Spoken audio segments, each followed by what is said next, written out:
All right, sorry guys, we got disconnected. So hopefully you're with me again. We are about to start our read aloud time. Can you check on Alexander if he's still on his phone call? So, give everybody a minute to connect.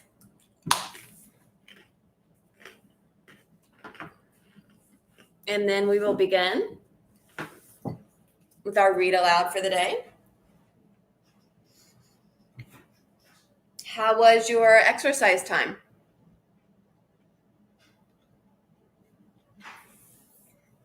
I'm pretty excited right now because they changed the weather forecast. It was supposed to be cloudy with scattered showers, and now it's going to be sunny most of the day.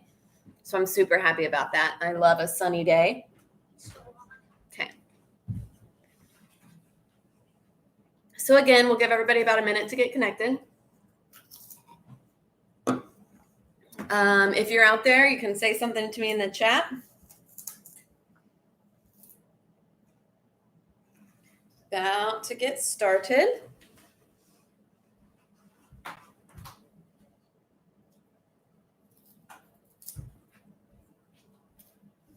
Let me just get the link back up again. Yeah. The word robot is less than 100 years old.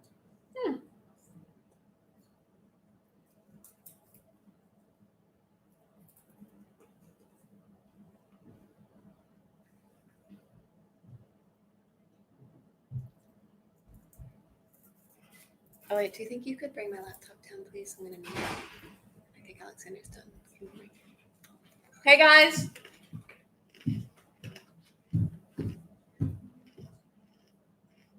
Just a minute. We'll get started here. If you're out there on the chat, you can say something to me.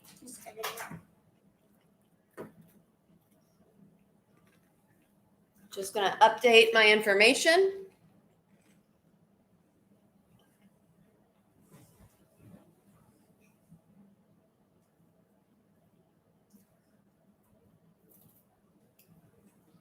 All right, here we go.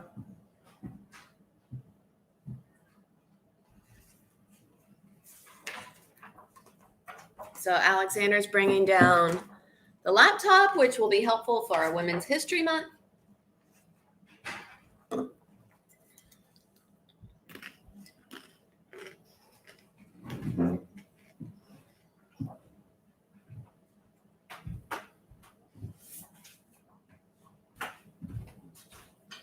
Thank you so much, bud.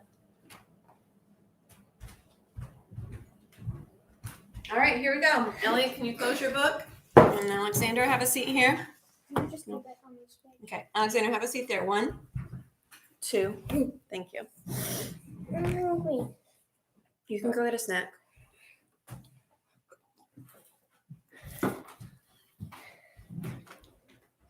All right, guys, here we go. Learning gone viral. It is a little past 10:30. So we're going to get started with our featured story for the day. Our story today. Mommy. Yeah? I like Elliot, do you think you could help him real quick? Maybe you'll need a stool. Our story today is called Otis by Lauren Long. And I have a question before we start. Have you ever been misunderstood? Yes. It's part of the human experience, right? Sometimes we're misunderstood. We mean one thing or we are a certain way and people see us in a different way. So you're going to meet a character in our story today, and this character is misunderstood. You're also going to meet a character who's really sweet and nice. So let's get started. Otis by Lauren Long.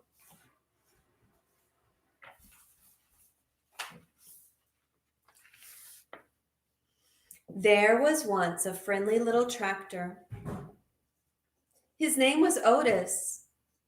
And every day, Otis and his farmer worked together, taking care of the farm they called home. Otis liked to work.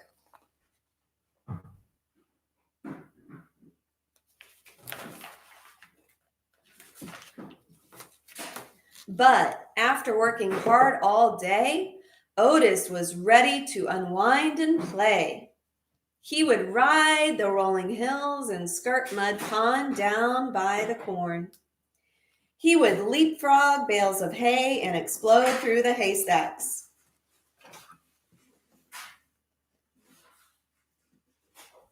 I like the drawings. Very nice pictures.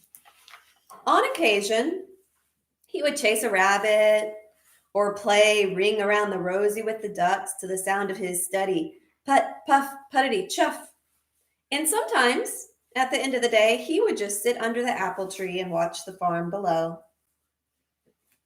Every night, tired but happy, Otis would putt, puff into the little stall in the barn that was all his.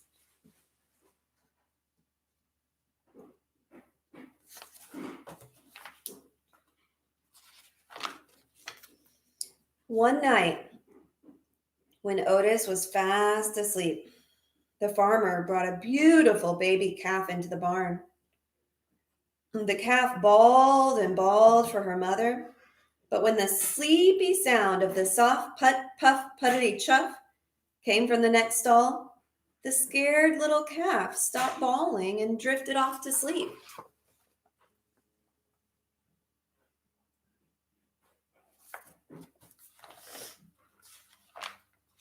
From that day on, the calf started following the little tractor wherever he went.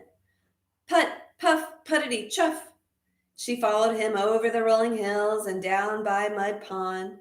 She was right behind him, leapfrogging bales of hay. And the calf made their games of Ring Around the Rosie all the better.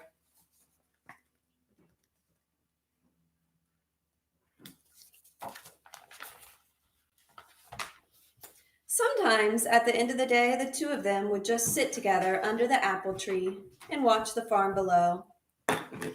Otis loved his little calf, and the little calf loved Otis. I see the front.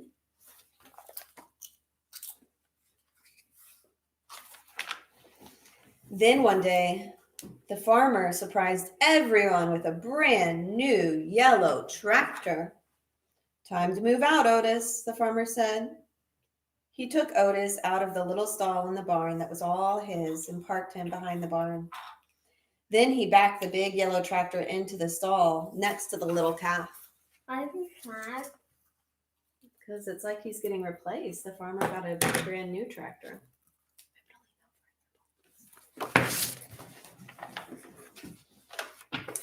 But the little calf didn't like the big yellow tractor. He had a deep, rumbling snore that shook the stall when he slept. There was no one to purr the little calf gently to sleep, no one to spend her days with. And Otis could not even see his farm as the weeds began to cover his tires. His friend often sat with him, but she could not get him to play like the old days.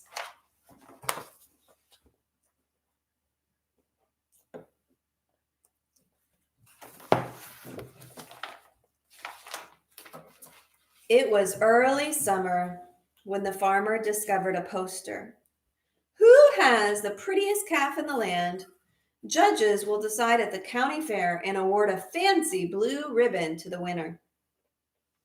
The farmer knew the answer. He would show the little calf. But on the morning of the fair, the little calf was nowhere to be found. She had wandered down to Mud Pond by the cornfield to cool off. When she waded into the muddy water, her feet sank. With every step, she sank deeper and deeper and deeper. The little calf was stuck in Mud Pond.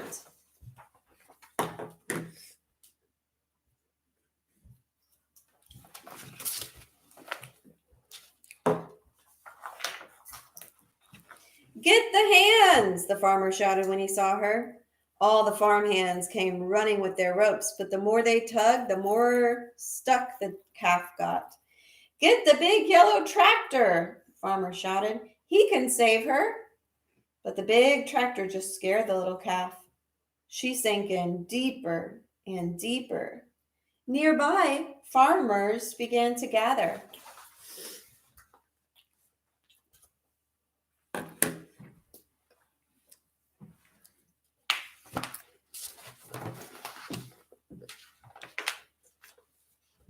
"Then call Fire Chief Douglas in the fire truck," the farmer shouted. "They can save our little calf."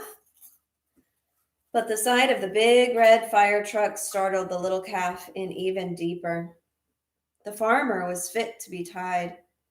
If the farmhands and the big tractor and even Fire Chief Douglas and his fire truck could save the little calf, if they couldn't save the little calf, who could?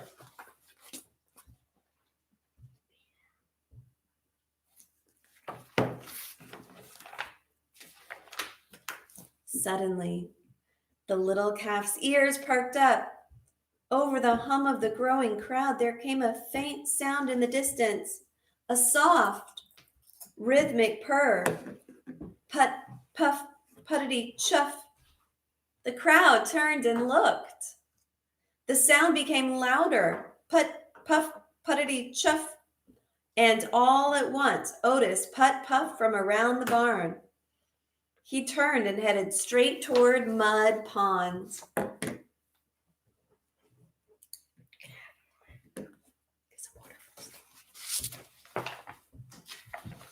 Otis puffed down the rolling hill and pulled right up next to the muddy water's edge. The calf heard her friend's puttering purr and bawled. It was something like a hello. Then, to the sound of his gentle chuff and the amazement of all the people in the crowd, Otis slowly began to circle the pond.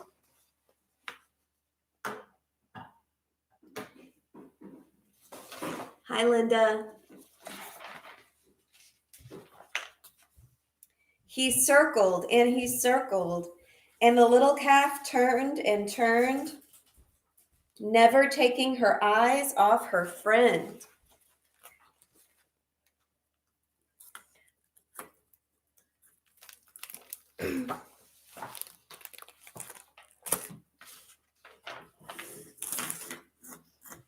With each ring Otis made around Mud Pond, the muddy grip loosened until the calf was able to stumble out of the pond on her own. The two friends had found each other again.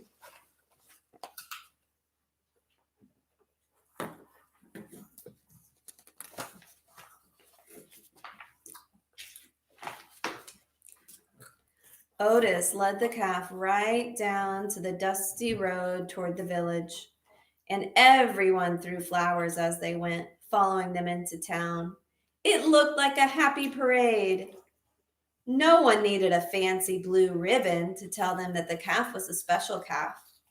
Otis was a special tractor, and the two of them were special friends.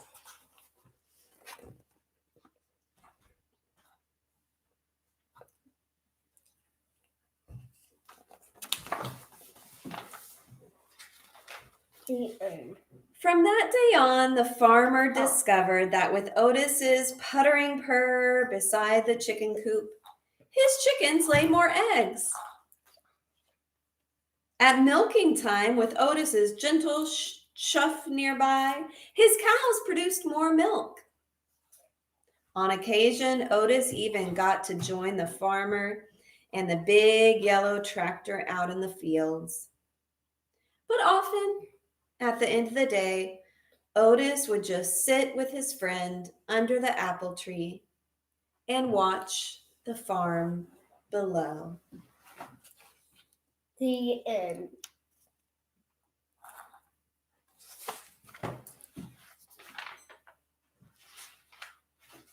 Look at how happy Otis is. So think about the characters in this story. Think about Otis, the little calf, The new tractor. What are some things they have in common? Some similarities. Like the calf follows him wherever he goes. What else?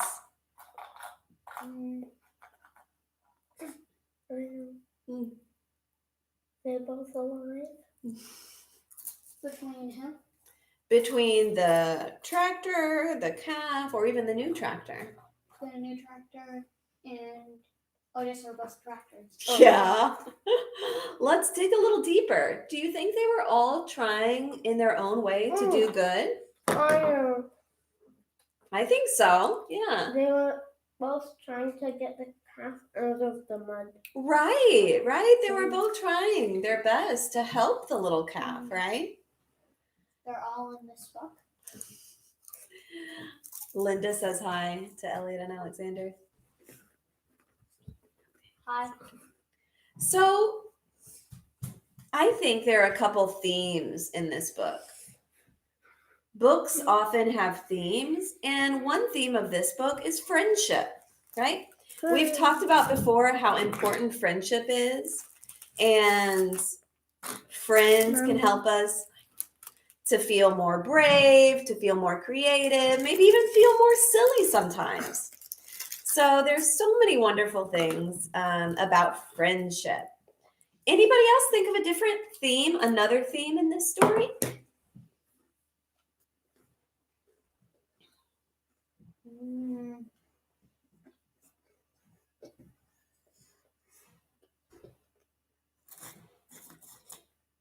How about okay. How about like new experiences for people? So the calf got to a new home.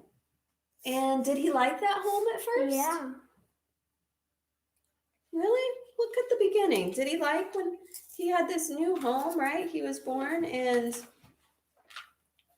he was sad, it said. The farmer brought a beautiful baby calf into the barn. And she cried and cried for her mother, right? So sometimes we have new places, new experiences, and they're a little sad or scary. So I think another theme in this book is kind of working through new experiences in your life. We are going to begin. Elliot, do you mind putting that away?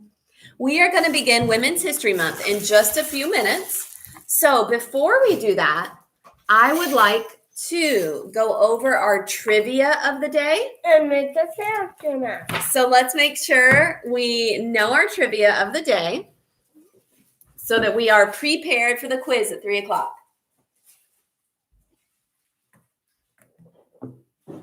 Here we go. All right. Our trivia for today. Ready, guys? What is the capital, the state capital of New Mexico?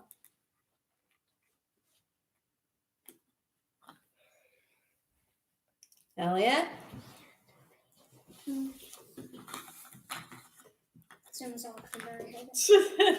Santa Fe, New Mexico. That's our state capital. Our word of the day is mnemonic. Mnemonic. What does it mean? It's a noun, and it's a device such as a pattern of letters, ideas, or associations that assist in remembering. We talked about a mnemonic device this morning, like remembering the colors of the rainbow. We remember Roy G. Biv. Can you guys think of any others? I don't know any words like that. How about anything that helps us remember northeast, south, and west? News, or some people say never eat soggy waffles. That's a mnemonic device. It's letters. That's the Yeah. So that's a mnemonic device. All right, let's see our third piece of trivia for the day. Who was the 20th president? He was only the president for a short time, from March 1881 to September 1881. Anybody know? You'll see in a second.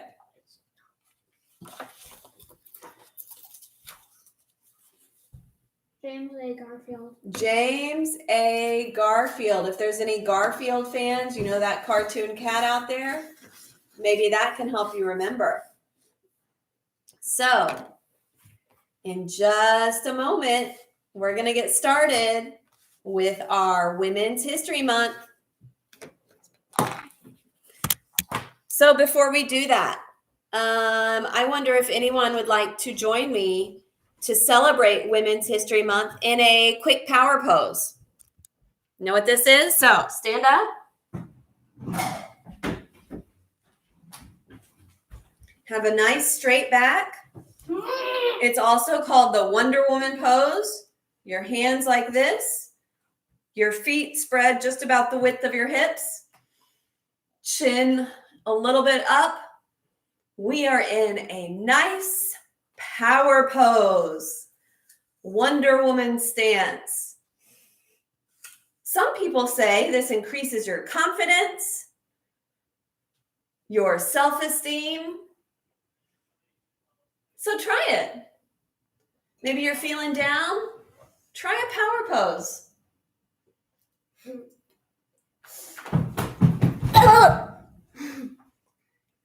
March is women's, that's mine.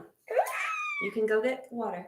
Women's History Month. So we have been talking about one woman every day to celebrate. And today is no exception. Where's my girl? All right. So I'm going to give you a clue. See if anyone out there can guess the woman of the day. Alexander, I don't want to do this right here. 1, 2, 3. All right. Here is your clue. Ready? Our woman of the day, who we are celebrating, is click to end. She was born in 1933. She sits on the Supreme Court, and she spent a considerable part of her legal career as an advocate for the advancement of gender equality and women's rights. She was also the first female Jewish Supreme Court justice. You. No, it's not me. Anybody out there know who I'm talking about? Wenda. Is it Wenda? Okay, guys, I need a drum roll, please. One more. Drum roll. Our woman of the day is You. Ruth Bader Ginsburg. Go, Ruth. Go, Ruth. My middle name. Ruth Bader Ginsburg. So let's learn a little bit about her. I have some fun facts to share with you today about Ruth Bader. So, when she was a child, she liked to read Nancy Drew stories. One of the other women we talked about did. I believe it was another Supreme Court justice we talked about the other day, Sonia Sotomayor. Interesting. I also enjoyed reading Nancy Drew when I was a child. So, in 1950, she went to Cornell University. What's your name again? This one? Ruth Bader Ginsburg.